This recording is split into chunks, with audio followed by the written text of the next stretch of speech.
Hello friends, my name is Dr. Mohit Saxena and I am medical oncologist, I am cancer specialist और मैं शाम 5 बजे से 7 बजे के बीच में बुधवार और शनिवार को दी मेटल क्लिनिक आर्केडिया में अपनी सेवाएं दे रहा हूँ। तो आज हम बात करेंगे ब्रेस्ट कैंसर के बारे में, क्योंकि हम जानते हैं कि ब्रेस्ट कैंसर महिलाओं में पाया जाने वाला, भारतीय महिलाओं में पाया जाने वाला सबसे सामान्य प्रकार का, कॉमन प्रकार का कैंसर है। तो आज हम बात करेंगे कि ब्रेस्ट कैंसर क्या है, ये क्यों होता है, इसके लक्षण क्या है और इसकी ट्रीटमेंट के लिए हम क्या कर सकते हैं। तो हम शुरू करेंगे कि ब्रेस्ट कैंसर क्या है। ये ब्रेस्ट की कोशिकाओं की अनियंत्रित वृद्धि है।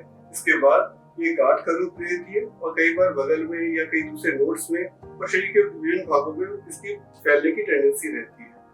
ये ओरिजिनेट होता है मिल्क प्रोड्यूसिंग डक्ट्स के अंदर, तब इसे इन्फिल्ट्रेटिंग डक्टल कार्सिनोमा कहते हैं। और अगर ये ग्लैंड्स में अगर ओरिजिनेट होता है तो इसे इन्फिल्ट्रेटिंग ग्लोबुलर कार्सिनोमा कहते हैं।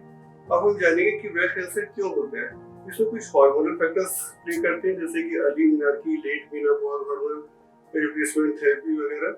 इसके अलावा कुछ एनवायरमेंटल फैक्टर्स होते हैं, जैसे कि कुछ टोबैको की हैबिट से या कभी किसी कैंसर के ट्रीटमेंट के लिए अगर चेस्ट पे रेडिएशन पड़ा है तो ब्रेस्ट कैंसर की रिस्क होती है। इसके अलावा कुछ हेरिडिटरी कॉज होते हैं, जैसे कि अगर आपके परिवार में किसी ब्रेस्ट या ओवेरियन या कोलन कैंसर की हिस्ट्री है तो ऐसी महिलाओं में ब्रेस्ट कैंसर होने की संभावना बढ़ जाती है। पूरी लाइफ टाइम में 8 में से 1 महिला को, अगर वो 80 साल की आयु पूरी करती है तो ब्रेस्ट कैंसर हो सकता है। अब हम जानेंगे कि ब्रेस्ट कैंसर के लक्षण क्या है। जैसे ब्रेस्ट में कोई गांठ हो सकती है, कोई अल्सर हो सकता है, कोई इसकी स्किन में कोई चेंजेस हो सकते हैं।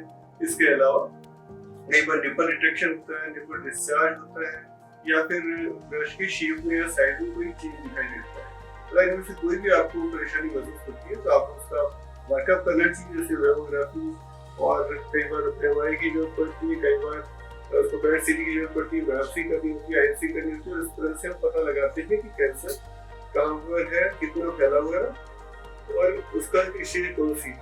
इसके बाद हम बात करेंगे ब्रेस्ट कैंसर के ट्रीटमेंट की। तो ट्रीटमेंट के 3 मुख्य भाग है: सर्जरी, रेडिएशन थेरेपी और सिस्टमिक थेरेपी। मैं कीमोथेरेपी शब्द नहीं यूज करूंगा, तो सिस्टमिक थेरेपी कई प्रकार की है, उनमें से एक है कीमोथेरेपी। तो सर्जरी पे ब्रेस्ट कंजर्वेटिव सर्जरी भी हो सकती है और हमारे मॉडिफाइड रेडिकल मस्टेक्टोमी भी हो सकती है। जब ब्रेस्ट को प्रिजर्व करने की कोशिश करते हैं तो उसे हम ब्रेस्ट कंजर्वेटिव सर्जरी कहते हैं। इसके रिजल्ट एमआरआई के बराबर ही होते हैं। और आपको ये जानना होगा कि सर्जरी के बाद पहले महिलाओं में हाथ में सूजन आती थी, इसे हम लिम्फेडिमा कहते हैं।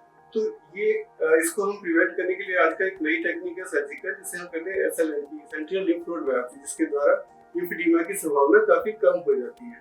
इसके बाद हम बात करेंगे रेडिएशन थेरेपी की। तो रेडिएशन थेरेपी कई बार सर्जरी के बाद में दी जाती है, इसको एडजुवेंट रेडियोथेरेपी कहते हैं। कई बार स्टेज 4 पेशेंट में किसी वेन या बोन में अगर कैंसर पहुंच जाता है तो उसमें लक्षणों के रिलीफ के लिए भी रेडिएशन थेरेपी दी जाती है। हम बात करेंगे सिस्टमिक थेरेपी। इसके 4 प्रमुख हिस्से हैं, इनमें से कीमोथेरेपी, जिसके बारे में हम सब जानते हैं।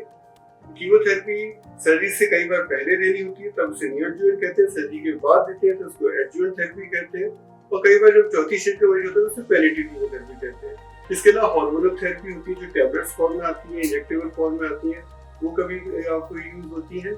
इसके अलावा हम बात करेंगे टारगेटेड थेरेपी की। कई बार ब्रेस्ट कैंसर HER2 एक्सप्रेस करते हैं, जिसके खिलाफ एक टारगेटेड ड्रग उपलब्ध है, इसको ट्रस्टुमेब कहते हैं। इसके अलावा और ड्रग्स भी उपलब्ध है जो भी कैंसर की वेरिएबल स्टेज में काम आती है।